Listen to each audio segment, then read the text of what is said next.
Si hay dos conceptos bíblicos que deben ser claramente distinguidos, aunque nunca separados, son la ley moral de Dios y el Evangelio. Cuando nosotros hablamos de la ley moral de Dios, nos estamos refiriendo a ese conjunto de normas morales reveladas por Dios en su palabra y que se encuentran codificada y sintetizada en los 10 mandamientos. No tendrás dioses ajenos delante de mí, no te harás imagen de cosas de arriba en los cielos ni abajo en la tierra, no tomarás el nombre de Dios en vano, guardarás el día de reposo, honra a tu padre y a tu madre, no matarás. Ustedes conocen los 10 mandamientos. Esos mandamientos son un reflejo del carácter santo de Dios y por lo tanto son los que deben regir la vida del hombre que fue creado a su imagen y semejanza. Así que lejos de ser una camisa de fuerza, esas normas morales son perfectamente santas, perfectamente justas y perfectamente buenas, como dice Pablo en Romanos capítulo 7, versículo 12. Por eso alguien ha dicho que los 10 mandamientos son 10 amigos que Dios nos ha dado para guiarnos por el camino correcto. Y noten que no son 10 sugerencias, son 10 mandamientos. Mandamientos que Dios nos ha dado para nuestro bien. El problema es que nosotros somos pecadores y no podemos llenar la medida de lo que ese estándar moral requiere. Y la ley tampoco nos provee los recursos espirituales que necesitamos para poder hacerlo. De manera que la ley nos guía por el camino correcto, pero no nos provee el combustible que necesitamos para transitar por esa vía. Usando un ejemplo que citamos hace unas semanas atrás, podemos decir que la ley moral es el GPS de Dios. La ley moral es el GPS de Dios. Nos dice por dónde debemos ir, pero no nos lleva a ningún lado.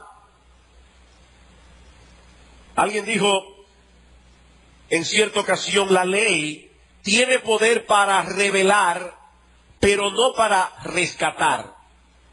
La ley tiene poder para revelar, pero no para rescatar. ¿Qué nos revela la ley? Bueno, nos revela el carácter santo de Dios, nos revela lo que Él requiere de nosotros como criaturas hechas a su imagen y semejanza, pero también nos revela lo lejos que estamos de esas normas divinas. Y es allí precisamente donde entra en juego el Evangelio. El Evangelio.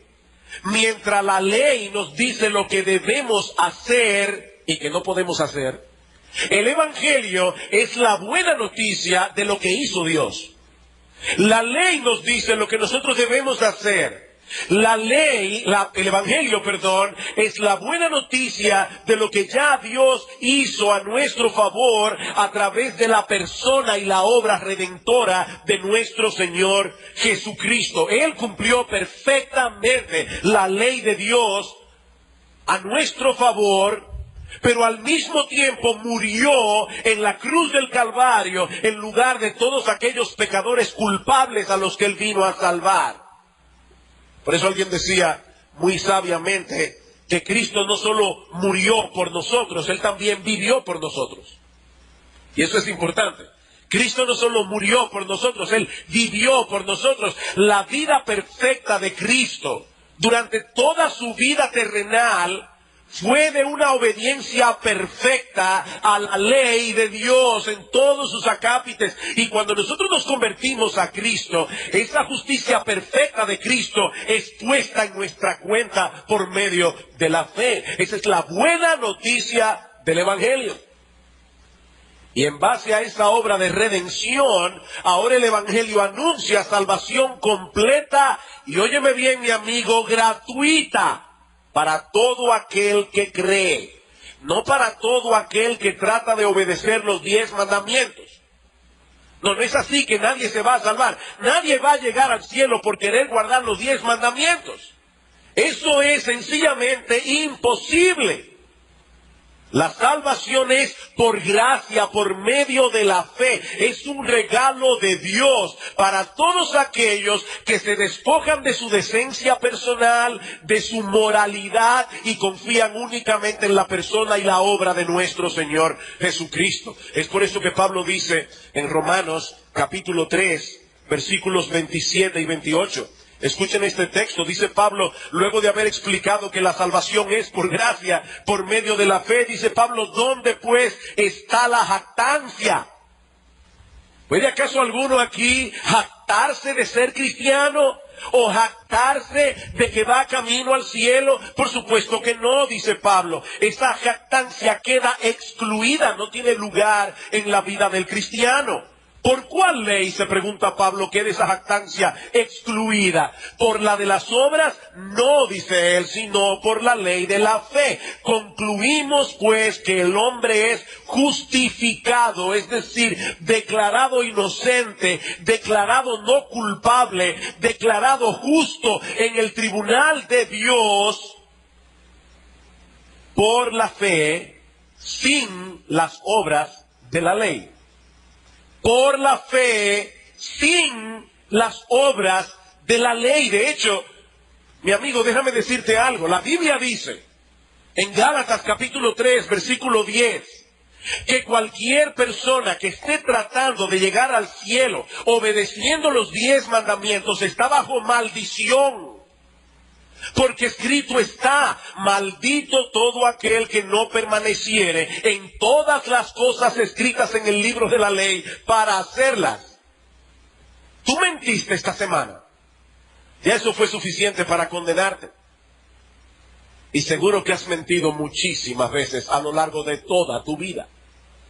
Nadie se puede salvar obedeciendo la ley. Ahora bien, ¿cuál es la relación del cristiano con esa ley moral de Dios una vez hemos sido salvados por gracia? Una vez hemos venido a Cristo en arrepentimiento y fe, ¿qué papel juega la ley? ¿Sigue siendo la ley moral de Dios el GPS del cristiano, que nos guía por el camino que agrada a Dios, o Jesucristo vino a traer un GPS diferente? Sobre todo en lo tocante al cuarto mandamiento, que es el tema que estamos estudiando aquí. Bien, para responder esta pregunta, lo primero que vamos a hacer en esta mañana es ubicar el ministerio y la obra de Cristo en el contexto del nuevo pacto, para luego ver ¿qué papel juega el cuarto mandamiento en la obra redentora de Cristo? Vayamos por un momento a Jeremías capítulo 31. Libro del profeta Jeremías capítulo 31. Jeremías capítulo 31, versículos 31 al 34. Dice así la palabra de Dios. He aquí que vienen días, dice Jehová, en los cuales haré nuevo pacto con la casa de Israel y con la casa de Judá. No como el pacto que hice con sus padres el día que tomé su mano para sacarlos de la tierra de Egipto, porque ellos invalidaron mi pacto, aunque fui yo un marido para ellos, dice Jehová. Pero este es el pacto que haré con la casa de Israel después de aquellos días. Daré mi ley en su mente y la escribiré en su corazón, y yo seré a ellos por Dios y ellos me serán por pueblo. Y no enseñará más ninguno a su prójimo, ni ninguno a su hermano, diciendo, conoce a Jehová, porque todos me conocerán. Es decir, todos los que estén incluidos dentro de ese nuevo pacto, desde el más pequeño de ellos hasta el más grande, dice Jehová, porque perdonaré la maldad de ellos y no me acordaré más de su pecado. A través de la historia de la redención, Dios se ha relacionado con el hombre a través de pactos. De ahí la importancia enorme que tiene este concepto si queremos interpretar correctamente la palabra de Dios.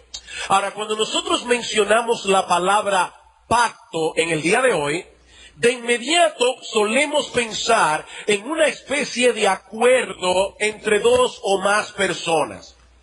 Por ejemplo, recientemente hubo un pacto político entre dos precandidatos de uno de los partidos mayoritarios de República Dominicana. Se reunieron en un lugar y acordaron ciertas cosas. Así que en la mente de la mayoría, y si se cumple o no el pacto, y eso es otra cosa, pero en la mente de la mayoría, un pacto es un acuerdo al que llegan dos o más personas. Esto es lo que te corresponde a ti en el pacto, esto es lo que me corresponde a mí.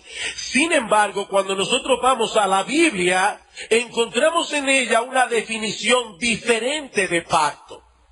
La Biblia le llama pacto a una promesa sobre la cual se interpone un juramento. Yo prometo y juro que voy a cumplir la promesa que he hecho. Yo no tengo el tiempo para demostrar ampliamente en la Biblia que esa es la definición bíblica de pacto, pero les pido solamente que vayan conmigo a Hebreos capítulo 6, dejando su dedo en Jeremías 31. Vamos a Hebreos capítulo 6, pero sigan marcando Jeremías porque volveremos allí. Dice en Hebreos, refiriéndose al pacto que Dios hizo con Abraham, versículo 13, dice, porque cuando Dios hizo la promesa a Abraham, no pudiendo jurar por otro mayor, juró por sí mismo. ¿Ven ustedes allí las dos palabras claves del pacto, promesa y juramento? Ahora, cuando yo juro por Dios. La pregunta es, ¿y Dios por quién jura? Dios no puede jurar por nadie más grande que Él, porque Él es el más grande. Así que dice la Biblia que cuando Dios entró en pacto con Abraham, le hizo una promesa y juró por sí mismo. Dios juró por sí mismo, no pudiendo jurar por otro mayor, diciendo, versículo 14, de cierto te bendeciré con abundancia y te multiplicaré grandemente. Y habiendo esperado con paciencia, alcanzó la promesa, porque los hombres ciertamente juran por uno mayor que ellos.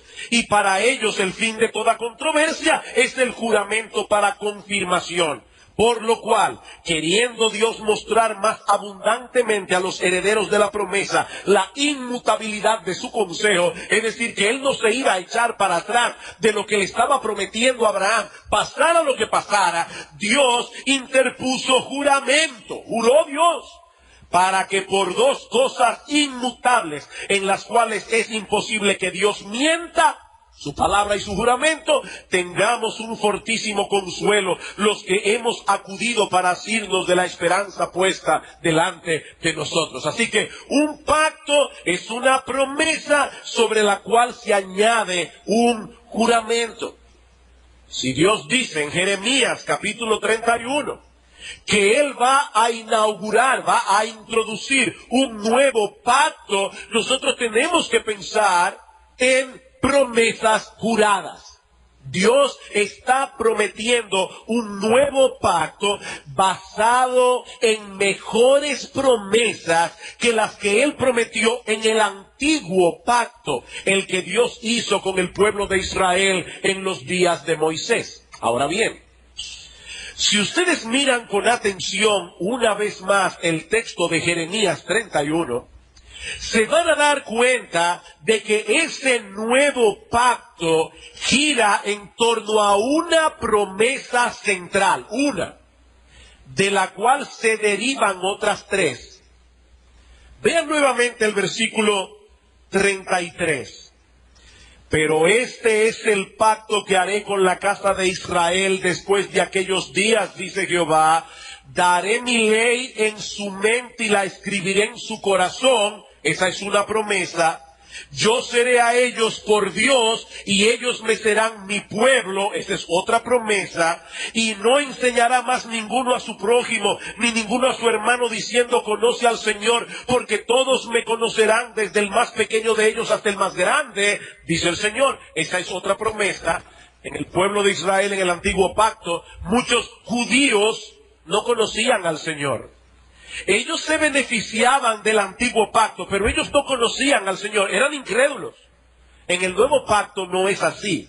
En el nuevo pacto, todos los que pertenecen al pueblo de Dios conocen al Señor, desde el más pequeño hasta el más grande. Pero ahora noten al final del versículo 34, porque perdonaré la maldad de ellos y no me acordaré más de sus pecados.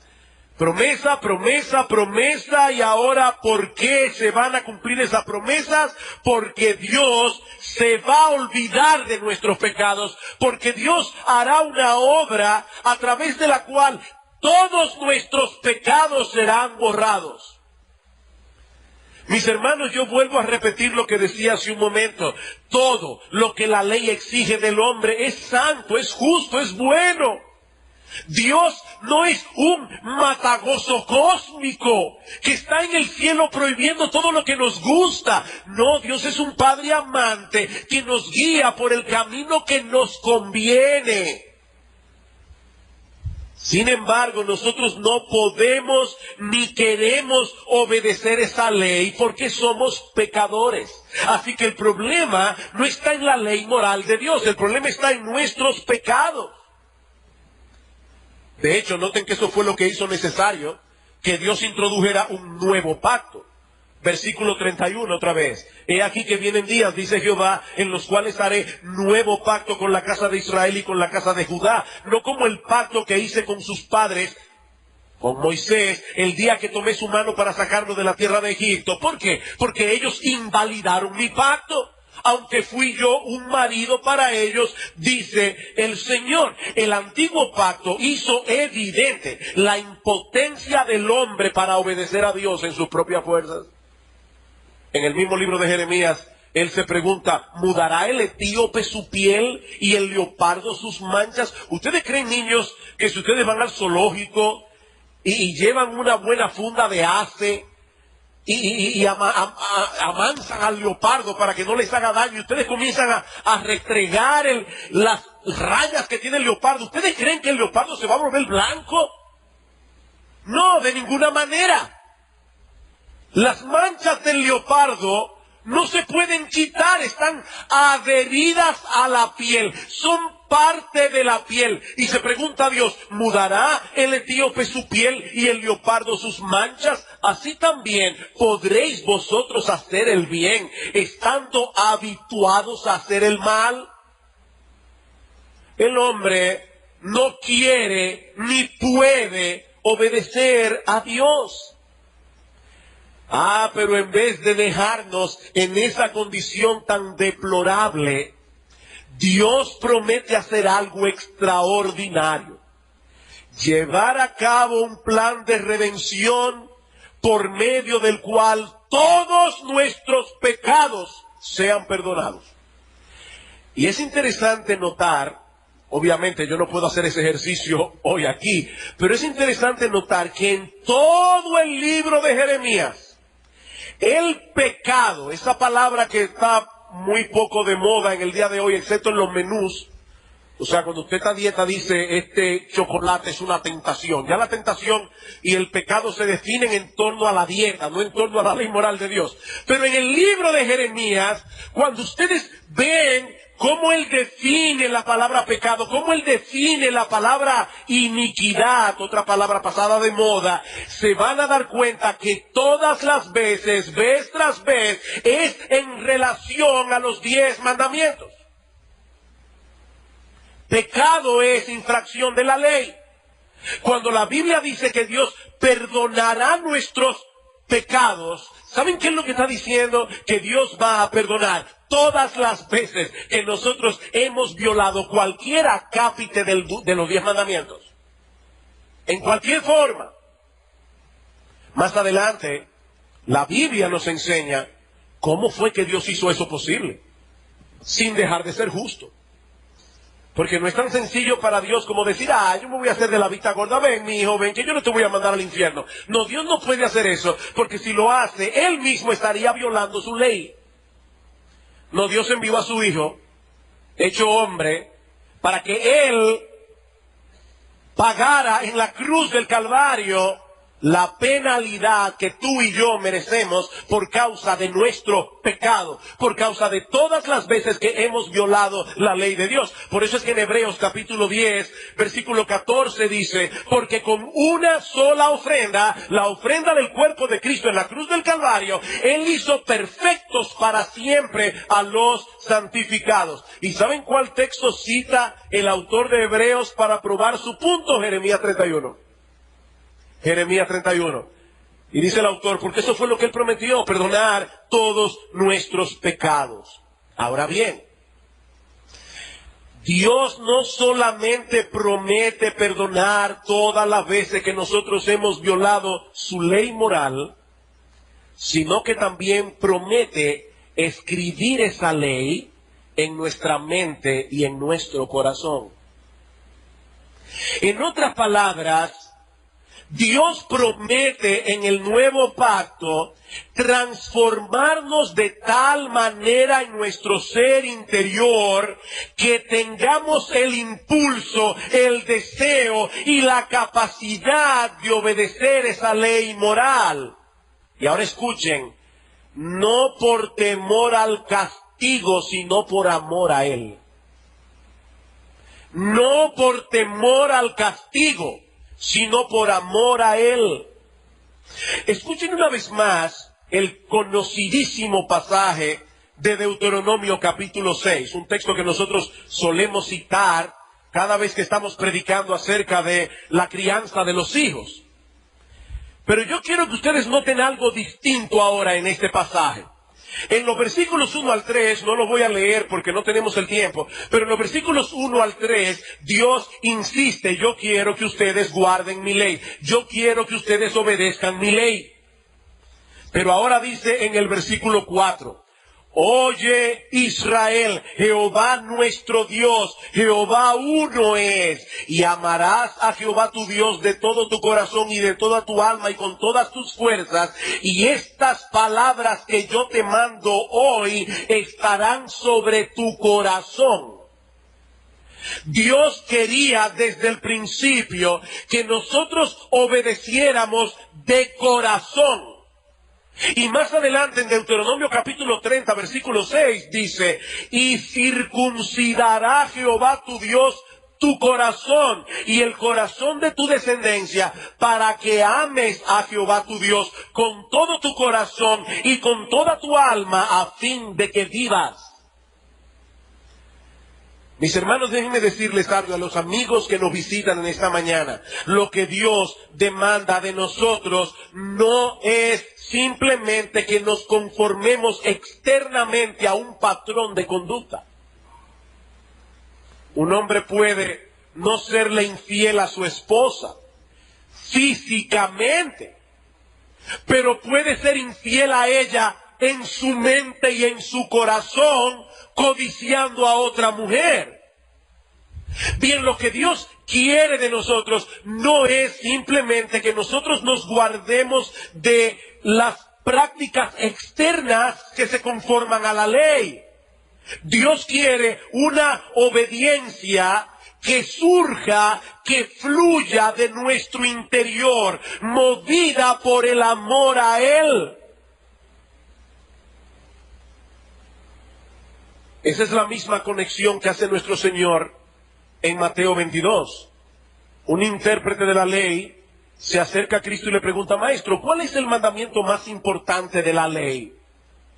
Jesús le dijo, amarás al Señor tu Dios con todo tu corazón, Deuteronomio 6, con todo tu corazón y con toda tu alma y con toda tu mente. Este es el primero y grande mandamiento. Y el segundo es semejante, amarás a tu prójimo como a ti mismo. De estos dos mandamientos depende toda la ley y los profetas.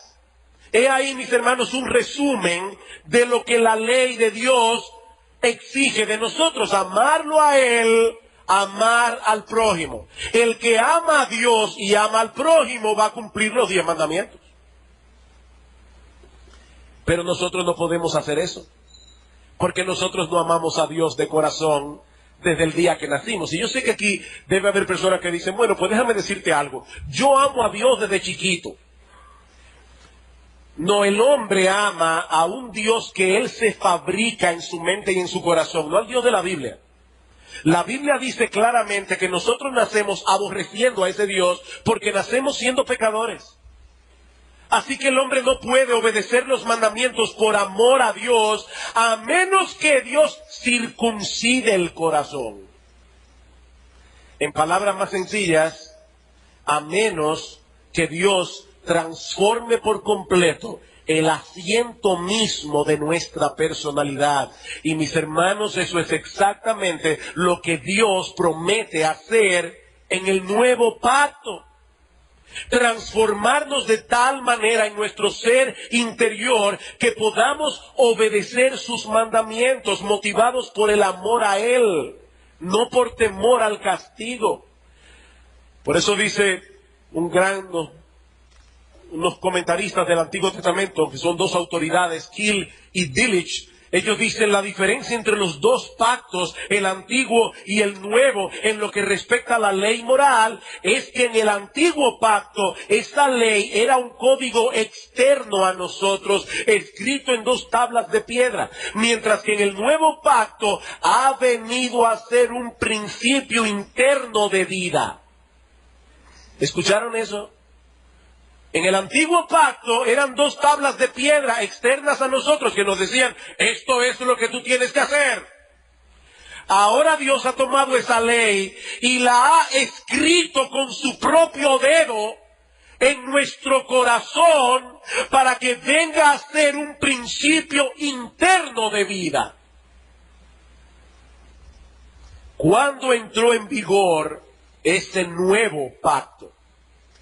Cuando nuestro Señor Jesucristo murió por nosotros en una cruz y resucitó al tercer día. La semana pasada en la tarde, nosotros estábamos celebrando la cena del Señor. Y decíamos, nosotros celebramos esa cena porque Cristo lo mandó. En Lucas capítulo 22, versículo 20, cuando el Señor estaba instituyendo esa santa cena, Él dijo, esta copa es el nuevo pacto en mi sangre que por vosotros se derrama. Y el texto paralelo dice, sangre que fue derramada para perdón de nuestros pecados. ¿Ven la conexión ahí? Nuevo pacto, perdón de los pecados. Cristo murió en nuestro lugar en la cruz del Calvario para pagar nuestra deuda con la justicia divina y para hacer posible la transformación de todo nuestro ser de tal manera que ahora podamos amar a Dios y obedecer sus mandamientos tal como fue prometido en el nuevo pacto. Juan capítulo 14. Juan capítulo 14.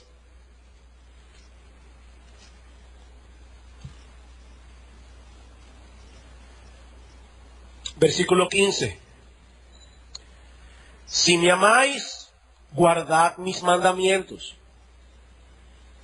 El amor a Dios no se define en la Biblia como un sentimiento místico, abstracto, etéreo. Dice Cristo, tú me amas, guarda mis mandamientos.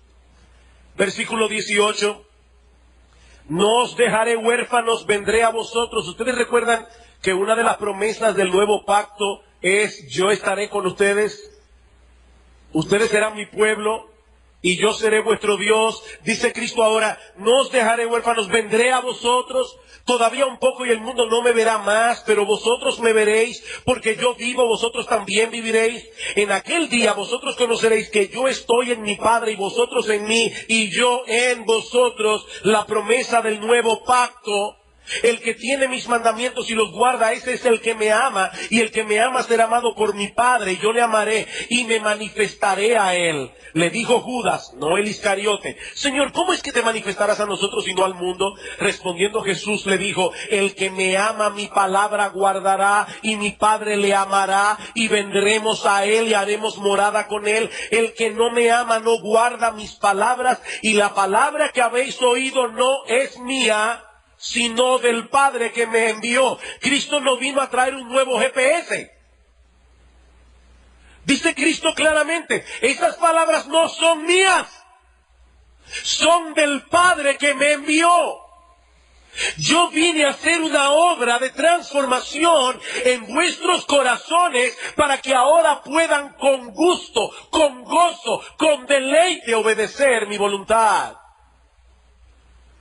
Por eso en Mateo 28, antes de partir al cielo, Cristo dijo: toda potestad me es dada en los cielos y en la tierra, por tanto id y haced discípulos a todas las naciones, bautizándolos en el nombre del Padre y del Hijo y del Espíritu Santo, y enseñándoles que guarden todas las cosas que yo os he mandado. Ven una vez más la presencia de Cristo y la ley escrita en el corazón.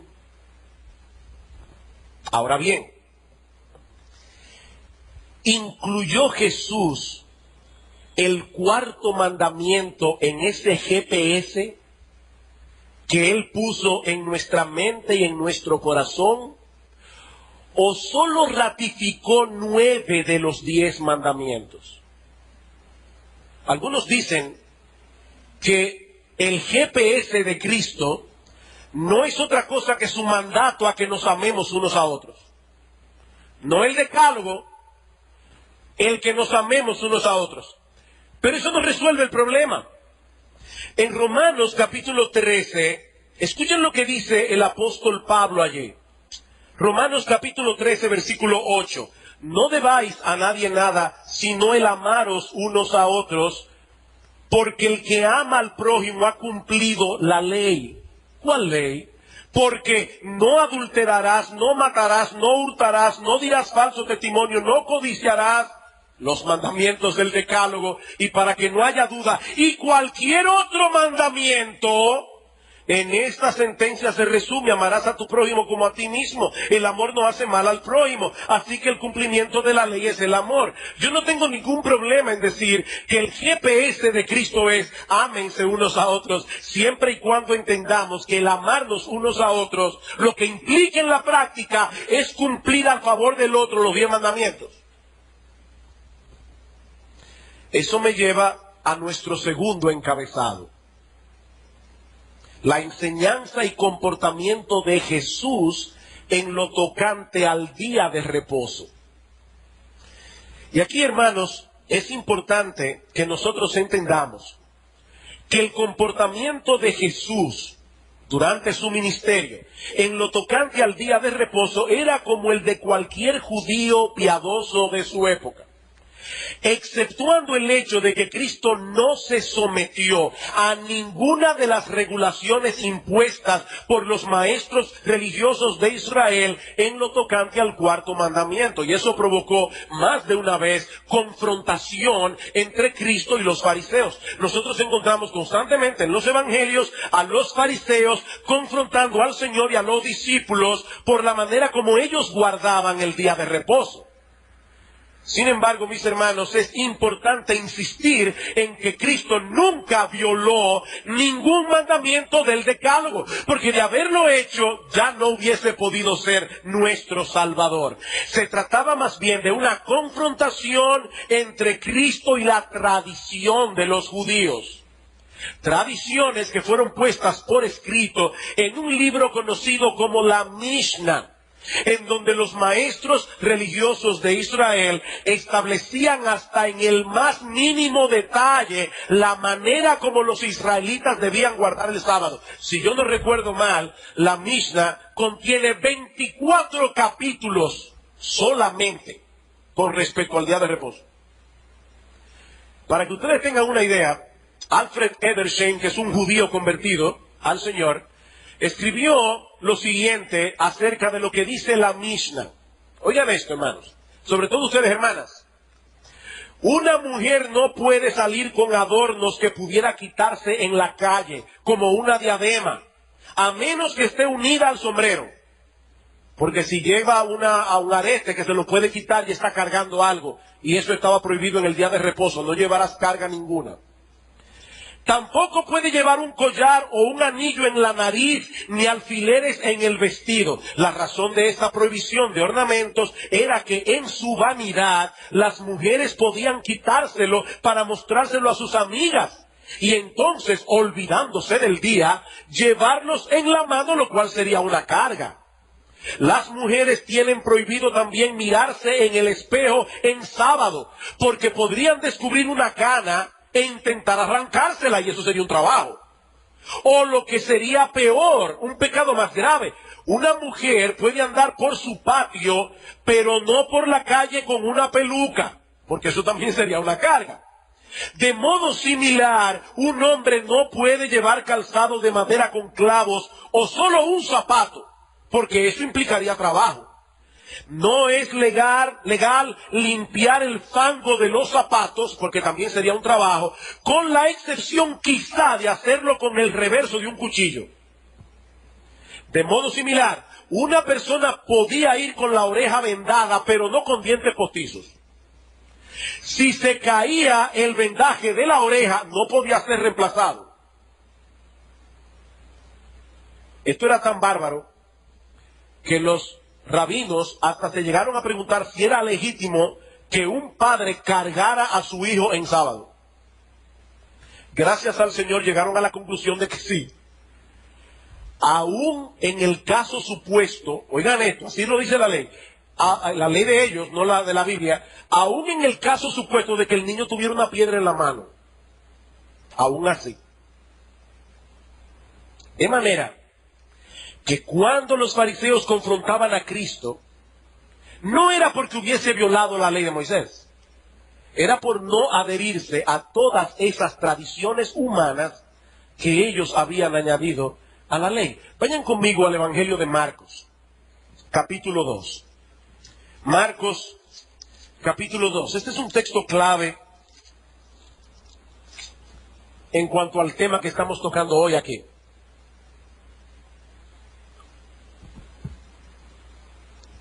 Aconteció, versículo 23, aconteció que al pasar él por los sembrados un día de reposo, sus discípulos andando comenzaron a arrancar espigas.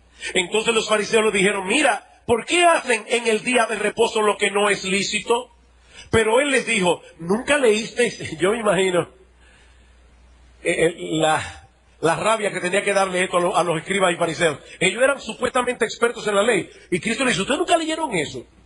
¿Nunca leísteis lo que hizo David cuando tuvo necesidad y sintió hambre, él y los que con él estaban? ¿Cómo entró en la casa de Dios, siendo Abiatar sumo sacerdote, y comió los panes de la proposición, de los cuales no es lícito comer, sino a los sacerdotes, y aún dio a los que con él estaban? También les dijo, el día de reposo fue hecho por causa del hombre, y no el hombre por causa del día de reposo. Por tanto, el Hijo del Hombre, él, es Señor aún del día de reposo. Los discípulos pasan por un campo en el día de reposo. Comienzan a arrancar espigas para comerlas. Y ahí vienen los fariseos. Porque de acuerdo a la enseñanza de los rabinos, arrancar espigas para comer era cosechar. Y cosechar estaba prohibido en el día de reposo. La defensa de Cristo consta de varias partes.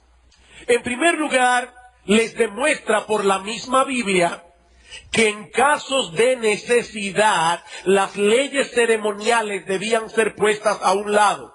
El día de reposo tenía leyes ceremoniales atadas a él. Y esas leyes ceremoniales, dice Cristo, pueden ser puestas a un lado cuando la vida de un hombre está en juego. Así que aunque fuese cierto que en la ley ceremonial se hubiese incluido un mandamiento específico con respecto a arrancar espigas y comérselas, lo cual no era cierto. Pero si fuera cierto, la vida de un hombre está por encima de esas ceremonias. Versículo 25. ¿Nunca leíste lo que hizo David cuando tuvo necesidad y sintió hambre? Y los que con él estaban, cómo entró en la casa de Dios, siendo Abiatar sumo sacerdote, y comió los panes de la proposición, de los cuales no es lícito comer, sino a los sacerdotes, y aún dio a los que con él estaban. La historia que cita el Señor aquí se encuentra en Primera de Samuel, capítulo 21, versículos 1 al 6. David está huyendo por su vida porque se enteró por Jonatán que su padre Saúl quería matarlo. Al tener que salir apresuradamente, junto con el pequeño grupo que le seguía, sale sin comida y sin armas para defenderse. En esa condición llegaron a la aldea de Nob, donde se encontraba sirviendo el sacerdote Abiatar. Pero la única comida disponible eran los panes que habían sido consagrados para la proposición. Y según la ley ceremonial, ese pan solo podía ser comido por los sacerdotes. Ese fue el problema que se presentó en el tiempo de David. ¿Qué hizo Abiatar? Dice en el versículo 6 de 1 Samuel 21, escuchen este detalle, que el sacerdote le dio el pan sagrado porque allí no había otro pan sino los panes de la proposición, los cuales habían sido quitados de la presencia de Jehová para poner panes calientes el día que aquellos fueron quitados. Este detalle que el texto incluye es sumamente importante. El pan de la proposición acababa de ser removido. Lo interesante es que eso solo ocurría en día de reposo. Así que debemos deducir por implicación que David estaba huyendo por su vida en sábado. Así que existe cierto paralelismo entre lo que ocurrió con David en aquella ocasión y lo que ocurrió con Cristo y sus discípulos en esta otra ocasión. Y si David pudo hacer en ese momento de verdadera necesidad uso de los panes sagrados, ¿cuánto más nuestro Señor Jesucristo? De manera que aunque fuese cierto que la ley prohibía que los discípulos del Señor arrancaran espigas para comer, lo cual, repito, no era cierto porque la ley no decía eso, aún así la acción del Señor estaría justificada. Pero hay algo más en este pasaje. El Señor continúa su defensa trayendo a colación el propósito por el cual Dios instituyó el día de reposo. Versículo 27. También les dijo, el día de reposo fue hecho por causa del hombre, no el hombre por causa del día de reposo. Los maestros religiosos de Israel habían transformado esta ordenanza en un tirano con un montón de exigencias y regulaciones. Pero eso no fue lo que el Señor intentó que fuese. El hombre como hombre necesita un día de reposo. Cristo nunca negó eso. No es el judío el que necesita apartar un día de cada 7, es el hombre.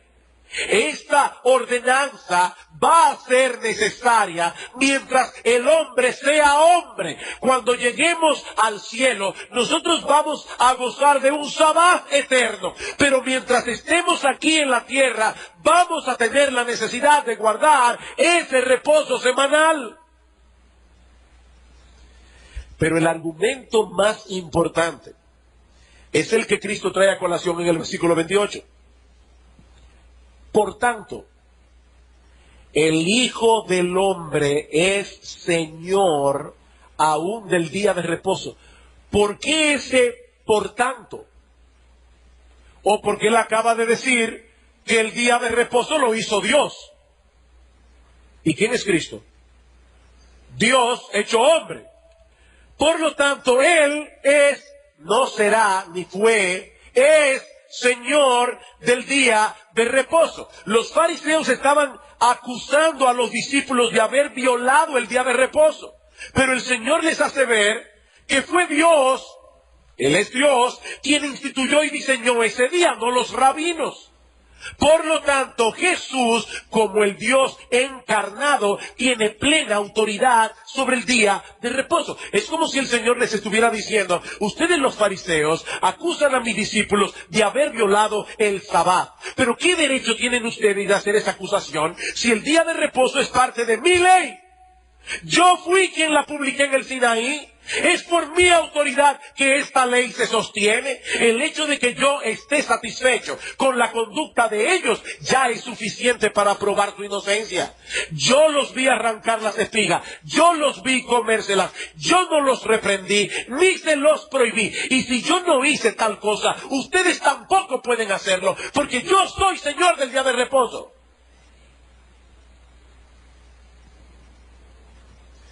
Un razonamiento similar es el que encontramos en Juan capítulo 5. Juan capítulo 5.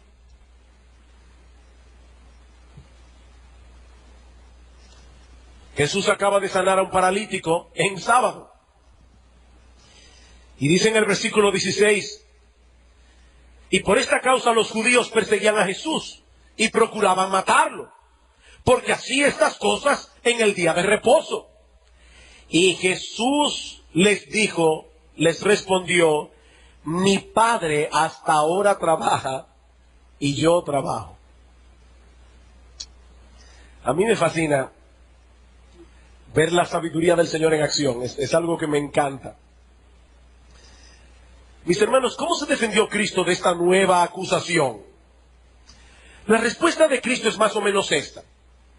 Aunque el día de reposo fue instituido una vez terminada la obra de creación, mi Padre ha continuado trabajando y yo también. De paso, este argumento no tiene mucho sentido si el día de reposo no fue instituido en Génesis 2. Porque él está yendo a la creación y dice, desde aquel momento, aunque ya Dios había establecido el día de reposo, mi Padre ha continuado trabajando y yo también. Dios cesó su obra creadora el séptimo día, pero la gran maquinaria del universo ha continuado funcionando. En el día de reposo el sol sale y se pone, lo mismo que en el resto de la semana. Las hierbas crecen, los ríos corren, la sangre circula por las venas y Dios está atento a cada uno de esos procesos. ¿Sabes una cosa, mi amigo? La única razón por la que tú estás sentado aquí en esta mañana, la única razón es porque Dios tiene tu corazón en sus manos y lo está haciendo latir. Eso no late solo. Dios en su providencia está atento a su creación. Por lo tanto, dice Jesús, al hacer estas obras de sanidad en el día de reposo, en vez de estar violando el cuarto mandamiento, simplemente estoy haciendo lo mismo que mi Padre y yo hemos estado haciendo desde el principio de la creación. Y noten cómo hay una correspondencia aquí entre las obras y enseñanzas de Dios el Padre y las obras y enseñanzas de Dios el Hijo. Mi Padre hasta ahora trabaja y yo trabajo. El Señor estaba declarando que existe una perfecta unidad de mente, de voluntad y de operación entre el Padre y el Hijo. Versículo 19. Respondiendo entonces Jesús les dijo, de cierto os digo, no puede el Hijo hacer nada por sí mismo, sino lo que ve hacer al Padre, porque todo lo que el Padre hace también lo hace el Hijo igualmente. En otras palabras, yo y el Padre, dice Cristo, somos de una misma mente. Mi Padre y yo diseñamos el día de reposo por causa del hombre. Por tanto, en mi calidad de Mesías y como Dios encarnado, yo soy Señor del día de reposo. Yo tengo autoridad sobre esta ordenanza, lo mismo que sobre el resto de todas las otras ordenanzas de la ley, porque esa es mi ley. Hace unas semanas estaba discutiendo con un buen amigo mío, a quien quiero mucho, no es de aquí, de la iglesia. Estábamos discutiendo sobre la permanencia del decálogo. Y él, que no cree en la permanencia del decálogo, me dio este argumento. Me dice, mira, Sujel, la ley de Cristo y la ley mosaica, los 10 mandamientos, son muy similares. De hecho, tan similares que según este argumento solamente le falta el cuarto mandamiento. O sea, son 9 de 10. Yo te lo voy a poner de esta manera, me dice él a mí. Imagínate lo que sucedió en América cuando los peregrinos llegaron allí. Ellos todavía estaban bajo la corona inglesa hasta que vino la guerra de independencia. A partir de ese momento, los Estados Unidos de Norteamérica se independizaron de la monarquía inglesa. A partir de ese momento, los americanos estaban bajo la nueva ley promulgada en este nuevo país.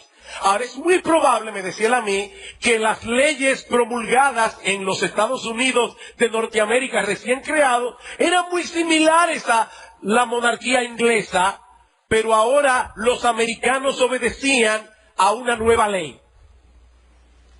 Y yo le decía, mire, ese argumento tuyo está fantástico, excepto por una cosa. Y es que cuando nosotros comparamos esa analogía con la Biblia, hay una enorme diferencia porque el monarca sigue siendo el mismo. El monarca sigue siendo el mismo. Porque Cristo es Dios hecho hombre. No es otro monarca. Mis hermanos, Jesús no tiene un carácter moral distinto del Padre. Y por lo tanto su ley moral no puede ser distinta a la ley moral que fue instituida en el antiguo pacto. De haber instituido una nueva ley moral, el Señor habría redefinido el pecado, porque el pecado es infracción de la ley. Pero Cristo no vino a redefinir el pecado.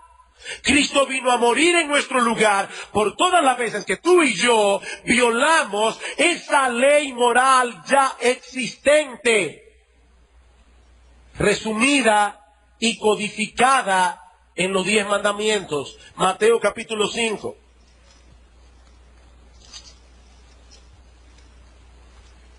Mateo capítulo 5.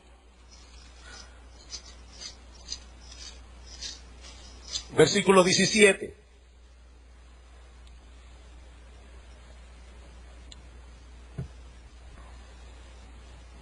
Hermano, yo estoy consciente, créame, muy consciente de que este estudio o estos estudios que hemos estado llevando del Día del Señor ameritan un trabajo mental. Ustedes van a salir cansados de aquí, yo también. De hecho, más cansado porque ya me cansé en el resto de la semana tratando de poner esto en orden. Pero hermanos, esto es crucial. Esto es trascendental. Estamos hablando aquí de la manera como yo agrado a Dios, a mi Dios. ¿Qué dice Cristo en Mateo 5:17? No penséis que he venido para abrogar la ley o los profetas. Yo no he venido para abrogar, sino para cumplir. Porque de cierto os digo que hasta que pasen el cielo y la tierra, ni una jota ni una tilde pasará de la ley hasta que todo se haya cumplido. De manera que cualquiera que quebrante uno de estos mandamientos muy pequeños, y así enseña a los hombres, muy pequeño será llamado en el reino de los cielos. Mas cualquiera que los haga y los enseñe, este será llamado grande en el reino de los cielos. Porque os digo que si vuestra justicia no fuere mayor que la de los escribas y fariseos, no entraréis en el reino de los cielos. Este pasaje que yo acabo de leer en sí mismo amerita una serie de sermones solamente para explicar lo que dice ahí. Y yo no puedo hacer eso ahora. Pero al menos yo quiero que ustedes noten dos cosas que se hacen evidentes en el contexto. Por un lado, noten que el Señor se tomó la molestia de interpretar correctamente algunos mandamientos del Decálogo a partir del versículo 21. Dice, oísteis que fue dicho a los antiguos, no matarás. Eso lo dicen los 10 mandamientos. Y cualquiera que matare será culpable de juicio. No, ya eso no lo dicen los 10 mandamientos. Eso lo decían los rabinos. ¿Para qué? Para quitarle al sexto mandamiento la connotación interna y espiritual. Cristo dice, pero yo os digo que cualquiera que se enoje contra su hermano será culpable de juicio. Y cualquiera que diga necio a su hermano será culpable ante el concilio. Y cualquiera que le diga fatuo, estúpido, imbécil, cabeza hueca, quedará expuesto al infierno de fuego. ¿Qué es lo que el Señor está haciendo aquí? ¿Anulando el mandamiento o más bien interpretando correctamente todo lo que ese mandamiento implica? Y lo mismo vemos con el adulterio. Oísteis que fue dicho, no cometerás adulterio. Pero eso no es lo que dice el Decálogo. El Decálogo dice, no adulterarás. Y eso se puede hacer sin cometer un adulterio físico. Eso se puede hacer en la mente y en el corazón. Así que por un lado, vemos que la intención del Señor aparentemente no era anular los 10 mandamientos, sino confirmarlos. Ahora, noten también en ese mismo pasaje que el Señor declara aquí que la obediencia que Él espera de los suyos no era inferior, sino superior a la de los escribas, a lo que las escribas y fariseos rendían a la ley moral. Dice en el versículo 20, porque os digo que si vuestra justicia no fuere mayor que la de los escribas y fariseos, no entraréis en el reino de los cielos. ¿Sabe lo que eso significa? Déjeme ponérselo en palabras más simples. Imagínese que usted tiene un hijo que canta bien y usted quiere entrenarlo, lo lleva a un maestro. Y ese maestro le dice de entrada, mira, el requisito para entrar en esta escuela de canto es muy simple. Tú tienes que cantar mejor que Plácido Domingo. Si es así, no hay problema. O en la academia que tiene nuestro hermano Alberto. Ah, tú quieres que yo toque violín, no hay problema. Solamente que tiene que tocar mejor que Hasha Haifa. Pero después de todo está bien. Cristo está diciendo aquí a los judíos que veían a los fariseos y a los escribas como el non plus ultra de la obediencia a la ley. Dice, miren, si la obediencia de ustedes no es superior a la de ellos, ustedes no van a entrar en el reino de los cielos. ¿Qué? ¿Cómo así? Muy sencillo. En primer lugar, la de los fariseos era una obediencia legalista. Ellos creían que serían aceptados por Dios en base a su obediencia a la ley moral. La obediencia que el Señor espera de los suyos es evangélica, motivada por el hecho de que ya fuimos aceptados por Dios de pura gracia. Es diferente. La de los fariseos era una obediencia externa. Ellos se preocupaban por todos los mandamientos que se veían, porque ellos estaban buscando el aplauso de la gente. Pero al mismo tiempo, el Señor dice aquí, no, la obediencia que yo espero de los míos incluye las motivaciones y los pensamientos. No es una obediencia externa, es una obediencia interna. La de los fariseos era una obediencia parcial. Ellos le daban importancia, como yo acabo de decir, a los mandamientos que se veían. Cristo dice, pero descuidaron la misericordia y la fe. La de los fariseos era una obediencia hipócrita, porque no era motivada por el amor a Dios o el amor al prójimo, sino por amor a su propia reputación. La que el Señor espera de los suyos es una obediencia sincera, que no procura hacer otra cosa que tener la sonrisa de Dios, agradar a Dios. Señor, yo no voy a mirar ese programa de televisión porque quiero agradarte a ti. De manera que el Señor no vino a anular o rebajar las demandas de la ley moral. Cristo vino a redimirnos de la esclavitud del pecado y vivificar nuestros corazones para que ahora tengamos el deseo y la capacidad de hacer la voluntad de Dios. Eso es lo que dice Pablo en Romanos capítulo 8, versículo 4. Y me alegra que estaba leyendo estas semanas pasadas a una persona que no cree en la vigencia del día del Señor, sin embargo, extrañamente interpreta este pasaje igual como yo lo voy a interpretar ahora. Dice en Romanos 8:1, ahora pues ninguna condenación hay para los que están en Cristo Jesús, los que no andan conforme a la carne, sino conforme al Espíritu, porque la ley del Espíritu de vida en Cristo Jesús me ha librado de la ley del pecado y de la muerte. Porque lo que era imposible para la ley, por cuanto era débil por la carne, ¿qué es lo que era imposible para la ley? Llevarme a obedecerla. ¿Porque había algún problema en la ley? No, dice Pablo, porque había un problema en mi carne, en mi naturaleza pecaminosa. Dios, enviando a su Hijo en semejanza de carne, de pecado, y a causa del pecado, condenó al pecado en la carne, para que la justicia de la ley, la justicia que la ley demanda, se cumpliese en nosotros, que no andamos conforme a la carne, sino conforme al Espíritu. Por el contexto es evidente que Pablo, no está hablando de la justificación por la fe, sino de la santificación. Esa justicia que la ley exige, ahora se cumple en nosotros por el Espíritu Santo que tenemos en nuestro corazón. Y uno de esos mandamientos estipula que apartemos un día de cada 7 para reposar y adorar. Cuando éramos esclavos del pecado, ese mandamiento era una carga insoportable, porque el deseo de nuestro corazón era mantener a Dios a raya, lo más lejos posible de nuestra vida. Pero ahora que estamos en Cristo y hemos gustado por nosotros mismos la bondad de nuestro Dios y que es dichoso el hombre que en Él confía, como dice el Salmo 34:8, el día del Señor ha dejado de ser una carga para venir a ser un deleite y un enorme privilegio. Imagínate que un día recibes una carta de alguien que es muy importante para ti. Alguien a quien tú admiras profundamente. Y la carta te dice: fulano, yo quiero pasar un tiempo contigo. Te estoy invitando a que vengas a mi casa. Yo quiero estar un tiempo contigo. Piensa tú ahí mismo en tu asiento, alguien que tú admires profundamente. Y esa persona te dice: mira, dame la alegría de pasar un tiempo conmigo. Wow. ¿Cómo tú reaccionarías? Puede ser el presidente de la República, puede ser a tu monarca, puede ser quien sea. ¿Cómo tú reaccionarías a la invitación? Ustedes se imaginan al individuo diciendo: óyeme, qué problema. Yo que tenía ese tiempo apartado para... Y ahí por lo que tú quieras, jugar tenis, lavar la ropa, lo que tú quieras. ¿Tú reaccionarías así?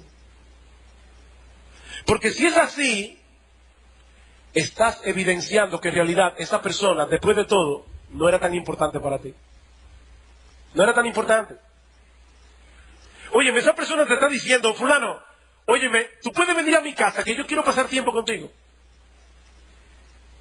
Oye, pero es que yo había hecho planes para ir al cine ese día.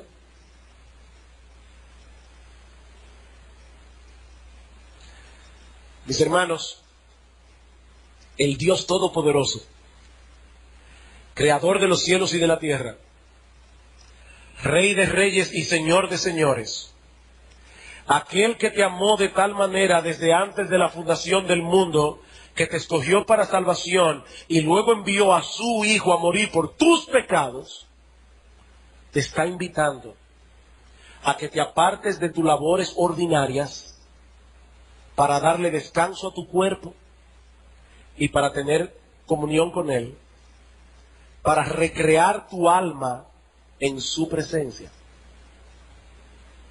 Esta tarde vamos a estudiar por qué el domingo y no el sábado. Pero mis hermanos, la carga de mi corazón y mi oración a Dios por esta iglesia es que el Señor aumente de tal manera nuestra pasión y nuestro deleite en Él, que nosotros podamos decir como el salmista: ¿a quién tengo yo en los cielos sino a ti? Y fuera de ti nada deseo en la tierra, nada. Mi corazón y mi carne desfallecen, mas la roca de mi corazón y mi porción es Dios para siempre. Mi amigo, si tú no conoces ese deleite, no es guardando los 10 mandamientos que tú vas a llegar al cielo. Es arrepintiéndote de tus pecados y confiando únicamente en ese Redentor que dio su vida en la cruz del Calvario, muriendo en lugar de todos aquellos pecadores culpables a los que Él vino a salvar. Y hoy ese Salvador anuncia salvación completa y gratuita únicamente por la fe. No deseches esa invitación que viene con el sello real del Dios del cielo. Vamos a orar. Padre, queremos darte gracias, oh Señor, porque pensar que desde antes de la fundación del mundo, tú tuviste en cuenta nuestro nombre. Señor, eso es algo que nosotros definitivamente no podemos entender. Como leí esta mañana, cuando Cristo estaba en la cruz del Calvario, te gritó: Dios mío, ¿por qué me has desamparado? Nosotros en esta mañana, desde el fondo de nuestro corazón, gritamos:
clamamos, Dios mío, ¿por qué me has aceptado? Qué misterio, Señor, que tú quieras tener comunión con criaturas como nosotros. Alabamos tu nombre, Señor, bendecimos tu nombre, en Cristo nuestro Salvador. Amén.